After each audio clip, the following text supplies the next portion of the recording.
以下係梁孫旭議員、林麟偉議員、梁普宇議員以及本人嘅聯合表決聲明。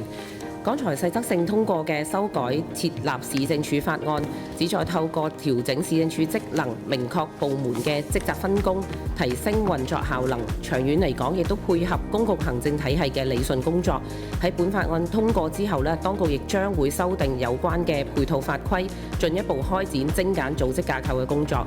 針對法案審議嘅期間呢，員工佢哋係最關注咧職涯過渡同埋薪酬福利嘅問題嘅。我哋留意到政府訂定嘅明確過渡規定係認可現有人員過往嘅服務年資同埋培訓效力，亦都保障咗佢哋既有嘅權益。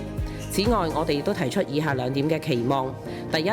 持續關注人員嘅工作調整同埋適應問題。我哋樂見政府喺修法嘅過程入邊，透過多場嘅講解會，持續同人員作溝通。期望喺法案生效之後，當局能夠繼續貫徹員工關懷嘅理念，喺修改配套法規同埋精簡架構嘅過程入邊，聆聽人員嘅意見，關注佢哋嘅壓力，同埋助佢哋去適應變化，讓人員更好地發揮工作效能。